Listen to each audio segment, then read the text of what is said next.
Halo pemirsa CGN TV semuanya, apa kabar? Saya Song Taigen, Pendeta Gereja Samil. Hari ini kita akan kembali belajar Kitab Roma. Seperti yang dikatakan minggu lalu, hari ini kita akan membahas tentang mengapa Rasul Paulus sangat ingin bertemu dengan jemaat Roma yang bahkan tidak pernah ia temui sebelumnya. Saudara, adakah orang yang ingin saudara temui selama saudara hidup atau sekarang? Mengapa saudara ingin bertemu orang itu? Mungkin kita hanya ingin saja bertemu dia, tetapi tujuan kita bertemu dia juga sangat penting.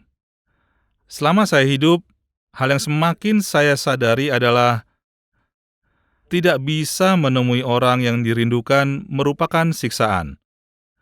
Anak bungsu saya tinggal jauh di luar negeri selama 5-6 tahun. Saya sangat rindu dengan dia. Selama saya menahan rindu saat itu, saya merasa, ini benar-benar sebuah siksaan. Walau tidak tahu apa yang menjadi alasannya, Paulus pun sering berniat mengunjungi jemaat di Roma. Saya akan bacakan dulu tulisan di kitab Roma yang menggambarkan perasaan Paulus. Begini isinya, pasal 1 ayat 11. Sebab aku ingin melihat kamu untuk memberikan karunia rohani kepadamu, guna menguatkan kamu. Itulah isinya. Ternyata alasan Paulus ingin bertemu mereka bukanlah masalah bagaimana cara mendapatkan keselamatan, melainkan bagaimanakah bangsa yang telah memperoleh keselamatan harus hidup dan semakin berakar. Ternyata tujuan Paulus adalah untuk menuntun mereka ke dalam kelimpahan. Misalnya, kita memberi krayon kepada anak kelas 1-2 SD, lalu menyuruh mereka menggambar rumah yang terbakar. Warna yang mereka gunakan paling hanya ada 2, antara warna merah terbakar atau warna hitam abu. Warna merah, warna hitam, atau warna putih. Selain itu, tidak mereka gunakan. Namun, misalnya kita menyuruh mahasiswa jurusan seni untuk menggambar rumah terbakar, mereka bisa menggambarkannya dengan berbagai warna. Betul kan? Kehidupan rohani kita juga begitu.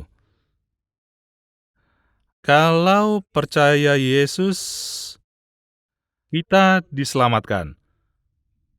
Puluhan tahun gereja Korea berfokus pada logika sederhana ini.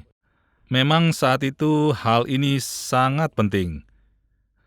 Namun saya rasa sekarang sudah saatnya kita berfokus pada karunia yang beragam.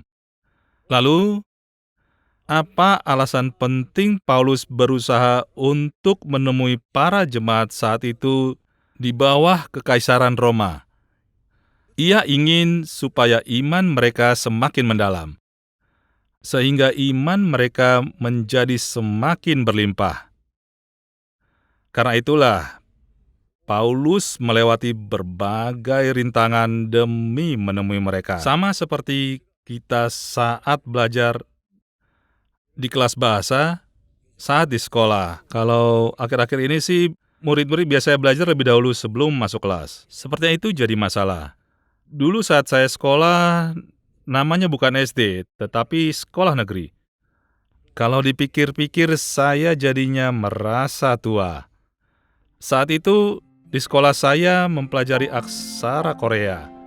Itu yang saya pelajari, konsonan dan vokal. Saya belajar konsonan dan vokal, digabung membentuk suku kata.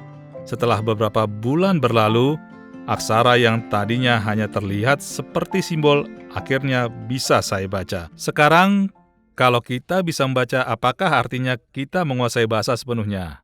Apa pelajaran bahasa sudah selesai? Tidak begitu.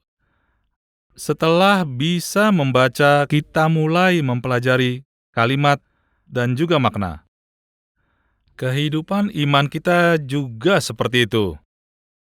Tentu, Alasan Paulus ingin bertemu jemaat di Roma adalah karena mereka bangsa yang sudah diselamatkan. Namun, Paulus sangat ingin menemui mereka supaya dapat menuntun mereka untuk memiliki kelimpahan dalam kehidupan iman mereka. Inilah pembuka firman hari ini. Sekarang, setelah pembuka, kita akan belajar tentang masalah kebenaran. Roma pasal 2 ayat 1 diawali dengan karena itu. Kata karena itu digunakan dengan premis bahwa kita sudah menerima apa yang dikatakan di pasal 1. Kalau begitu, apa yang sudah dikatakan di pasal 1? Tindakan cabul bangsa-bangsa lain. Kekaisaran Roma saat itu mengizinkan hubungan sesama jenis. Rasul Paulus mengkritik dengan keras kehidupan bangsa-bangsa lain yang dipenuhi oleh masalah moral dan kecabulan bangsa-bangsa lain. Namun, selanjutnya muncul kisah ini, dikatakan, siapapun juga engkau yang apa? Yang menghakimi orang lain. Topik ini tidaklah sederhana. Di Alkitab, kata menghakimi sangat sering muncul. Di firman hari ini pun, kata itu muncul 4 kali, menghakimi. Saudara-saudara sekalian coba pikirkan, siapapun bisa menghakimi dengan sangat mudah. Contohnya, mari kita lihat tindakan jemaat di gereja Korintus. Di gereja Korintus, secara khusus terdapat banyak karunia. Karena itu, saat ibadah, semua orang maju ke depan karena ingin bersaksi, sehingga ibadah menjadi tidak teratur. Kemudian, karunia yang mereka peroleh sangat besar. Anehnya, kebanyakan para wanitalah yang memperoleh berkat dan karunia. Karena itu, saat ibadah, para wanita maju ke depan dan bilang, Saya, ada yang mau saya ceritakan, lalu bersaksi. Dalam konteks gereja mula-mula, para wanita harus tenang di dalam gereja. Saya tidak bicara tentang tidak boleh melanggar peran wanita di gereja. Masalah apa yang terbesar di gereja Korintus? Ada banyak masalah yang disebut di 1 Korintus. Kalau dihitung, ada lebih dari 10. Masalah perjamuan kudus, masalah menggunakan tudung kepala, dan masalah percabulan. Namun di antara itu, masalah apa yang paling parah? Masalah golongan. Ada golongan Apolos, Kefas, Paulus, Yesus. Tuhan Yesus tidak pernah membuat golongan. Mereka sendiri yang membuatnya. Kemudian mereka bertengkar dengan semangat. Jadi, di dalam konflik seperti itu, otomatis apa yang muncul? Menghakimi.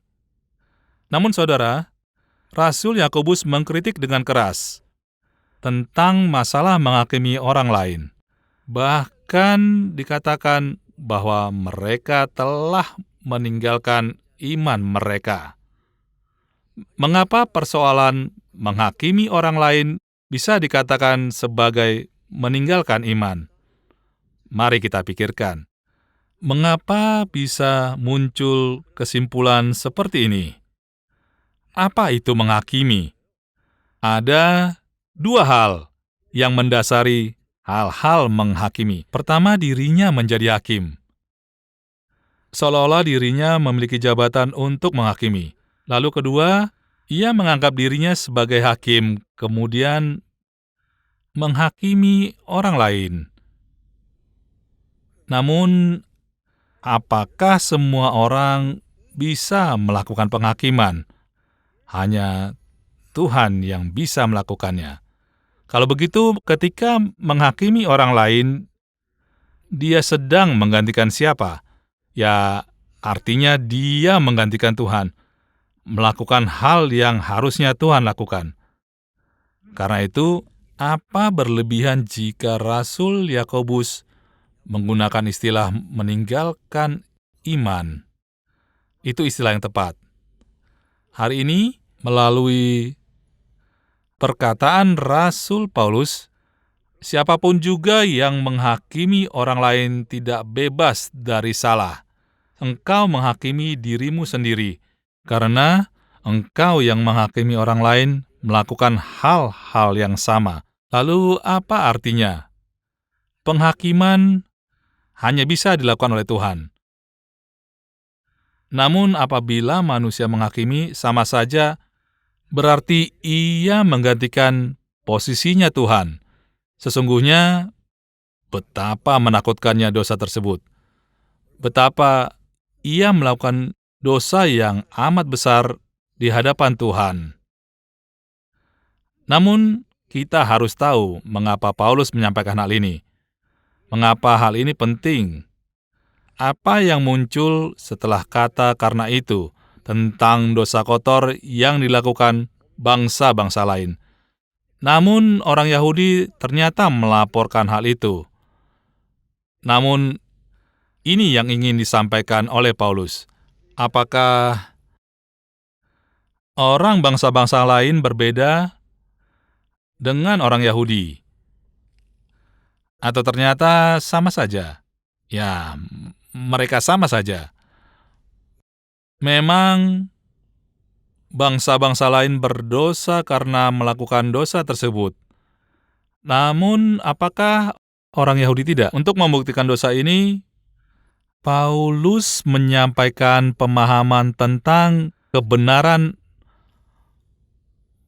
orang Yunani. Nah, saya akan bertanya pada para pemirsa. Mari kita pikirkan bersama-sama, saudara-saudara, apakah lawan kata dari kebenaran? Coba pikirkan jawabannya. Kita bilang, ini kebenaran, ini kebenaran. Lalu, ketika hari ini kita memikirkan apa lawan kata kebenaran, mungkin akan muncul kata ini di pikiran kita.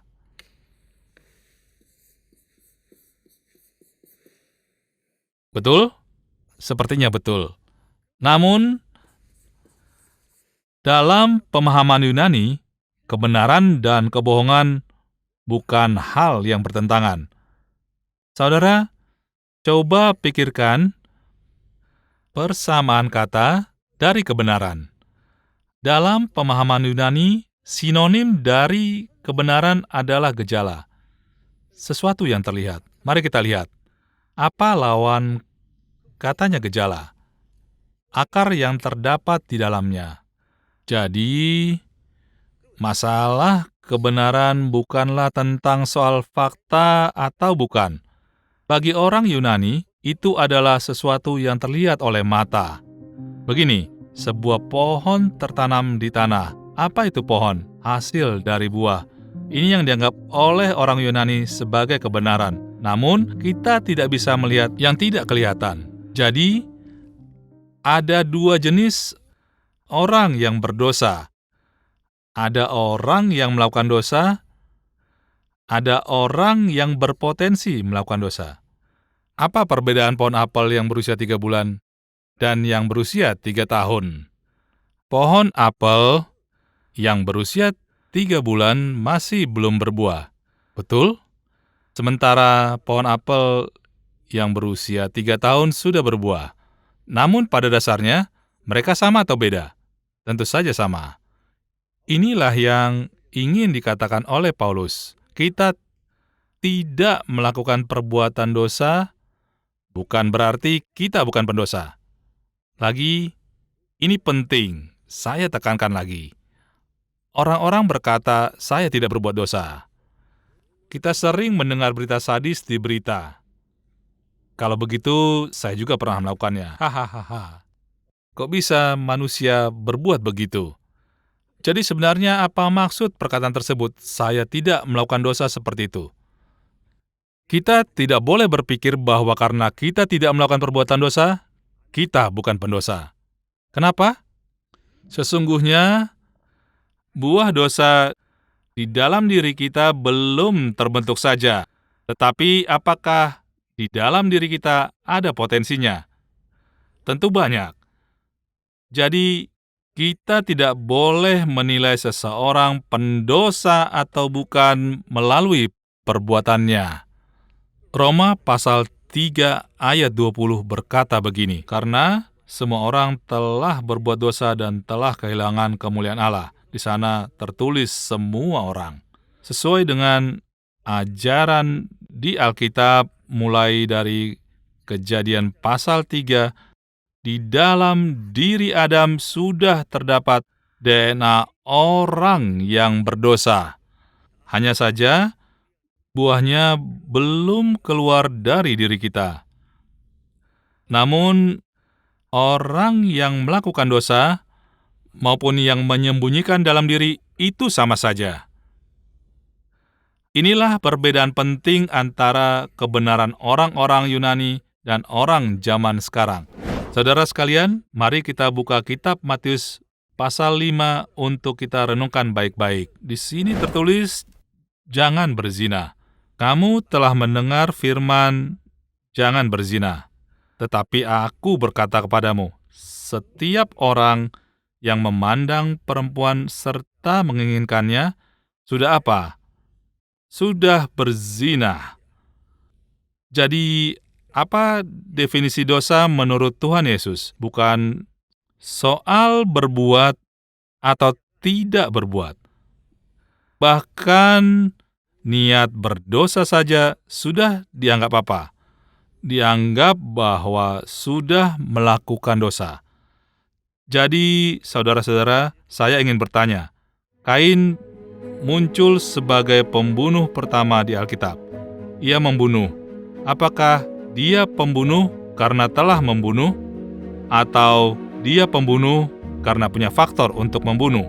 Yang kedua, tentu yang kedua, karena sudah ada faktor yang memicu pembunuhan di dalam hatinya. Ketika faktor itu terdorong, terjadilah hasilnya, yaitu pembunuhan.